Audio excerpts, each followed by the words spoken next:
that they ride or die. I keep boys by my side. Know that they ride or die. I keep boys by my side. Day we hustle, but the night we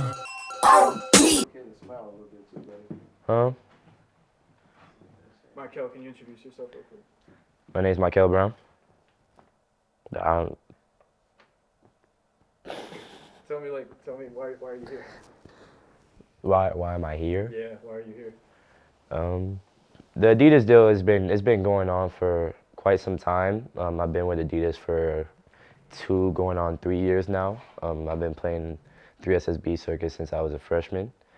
I think that alone, just being the building block of Adidas, playing at a high level, playing on 17s for 3 years, I think that is what carried on, into getting this deal done.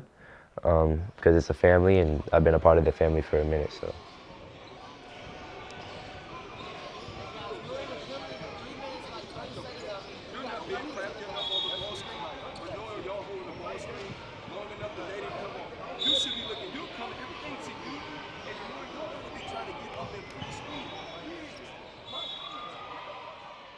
When he was younger, I think it was more of something that's been planned out. Like we didn't know the NIL space was gonna come like this, but I always felt like if we was putting ourselves in the right position, something like this could take place, right?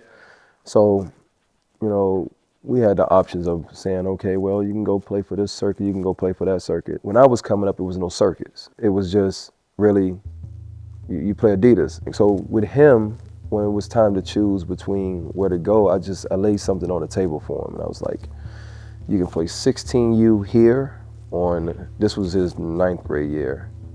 You can play 16U here, or you can play 17U here on Adidas.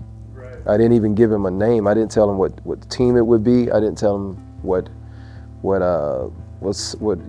it would be coaching. And he was like, I want 17U Adidas. Mikel's outgoing, so he's the oldest of 3. He's always been very independent since he was little, and he's always been involved with sports in some sort of facet. We've tried baseball, love football, but we gravitated with basketball just because it's an indoor sport. And being that I played volleyball and he played basketball, being in the court, being in the gym, doing something was just something that he always was used to. So sports in general are just a very big part of our lives, and even our 2 youngest.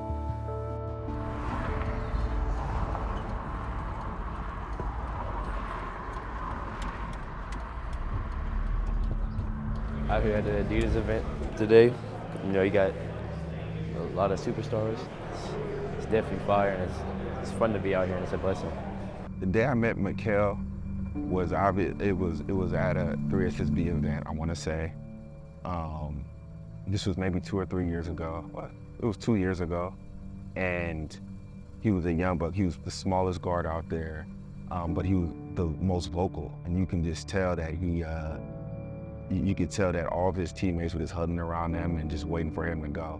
Another thing that stood out was his dad. His dad was one of those parents that were way up top, and he was just looking, and he was just calm. And I've seen him many times before that, but the first time was when it was after 3SSB game, and I went to his coach. It was Anthony Rich at the time, and he introduced us, and that's when we were talking about that it factor. That's when I knew that he had it. Mikel can touch so many databases with kids and age group, and he's just a multifaceted athlete and multifaceted human. So obviously he must have seen something bright in him in order to bring him on board. But I would assume that he thought that he sees stars with Mikel. So when someone is super well respected, or when someone isn't, you can tell by the people how they act around him, and his teammates, his coaches. He was an extension of his coach at that time as well too, and he was he was smaller at the time. He had a huge growth spurt, but like he was smaller, and you can just tell he was just so well respected. The it factor is how he treats other people, and you can always tell who someone really is by the way they treat others, or by the way they treat others who can't do nothing for them.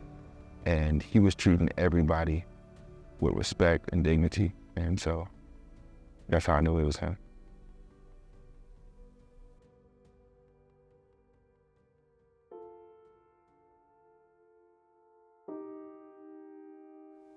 What we've sacrificed. Obviously time. It's the most expensive thing in the world, time, because it's something you can never get back. But is it sacrificing, or is it something you're supposed to do? It's your kid, you know. He said this is what he wanted to do, you know. But if you go into it, it's time, money, probably other opportunities. But you know, the most important thing is time. You know, it's an investment. You know what I mean? I think at this age, when they're young, the best time to invest in your kids is when they're young, because it's the least expensive overall. It's going to get expensive later. You got to really be methodical in the thought process of how to go about it and how to make sure that it works for you. I would say the pro would be how to find balance in it. Balance being how to maintain that normalcy and maintain self throughout it, all the while sticking to what is the most important thing. And the most important thing for him is to stay in the gym. You got to think, man, your kid in high school have 2 years left, and you have a multi-billion-dollar company that's saying, I want you to represent our brand, right? And this is something that, to me, is great because you worked so damn hard to this point to where you finally see, okay, man, this thing is starting to pay off a little bit. So, to me, it makes him say, you know what, I should go a little bit harder now, because it's starting to pay off. Because as hard as I am on him, for him to see now that, okay, Dad, you said this was going to happen. The day he signed the deal, it was the day before Thanksgiving. Signed it like 10:30 at night, got it from Christian, signed it like 10:30 at night. We went to the gym that night. Right after he signed it, I was like, all right, let's go get up and go work out. He was sitting on the chair beside his mom, like, all right, we're finna go work out now. So we got up and go put some work in. So I think we realized how privileged he is to have it, but we also appreciate it and understand like it's a lot of work still left to be done. Being away from home is tough, especially when things aren't going your way. Sometimes I tend to just like, you know, I need to just go back home for a day, 24 hours or 48 hours, and I'll be fine. Probably making a sacrifice not to see my sister and brother a lot, and my parents and my close friends, not being able to see them as much as you would like to, knowing that you're not going to be able to the rest of your life because at some point you got to grow up, is the sacrifice that I made early on, and it has gotten to where I've gotten to now. And I think he's found somewhat of a balance, but then again, he's a 17-year-old, 18-year-old dude, so like, does he eat the best sometimes? Probably not. Yeah. Does he sleep the best? Probably not. But that's also about space, learning, and growing. So it's maturity, right? You have to be somewhat matured in going into this aisle space.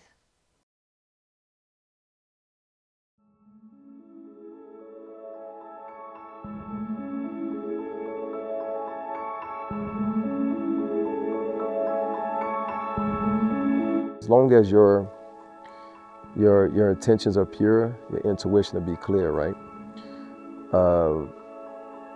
I never visualized doing this.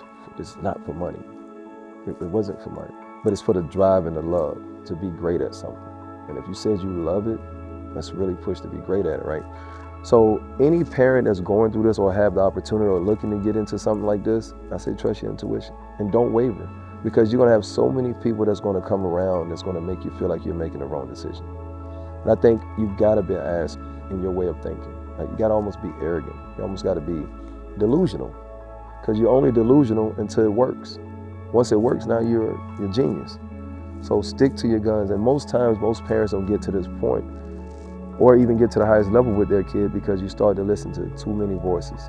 and you don't have a vision for your kid. And I think it's because me and his mother and our household is so intact and as one, it's been easier, not necessarily easy, but it's been a little easier than what others would go through to try to get to this point. So I would say just stick to what your vision is for your kid, and don't waver. Once again, just thank you all for being able to show up today. Very special day. I think everybody in here got better. Just keep working. Just keep working. Stay consistent with your work ethic. I'm still not there yet. I still got a ways to go as well. So I'm right there with all of y'all. I'm right there with all of y'all. All right. Let's break it down. Let's break it down. Let's break it down. Let's break it down. Come on. Come on. Come on. Come on. Come on. Come on. Come on. Come on. Break it down, JoJo. I already know you got it. Come on. Let everybody get in. Let everybody get in. Break it down, Joe. Break it down, Joe. Family on three, family on me. 1, 2, 3. Family! Cold, these brothers my guys, know that they fly. Know that they fly, know that they ride or die. Cold, these brothers my guys, know that they fly. Know that they fly, know that they ride or die. No problem. Here you go, Vida. No problem, big dog. I'm not washing my hands after this. CJ Ike, they ain't no longer about. They ain't no longer about. They ain't no longer about. CJ Ike, they ain't no longer about.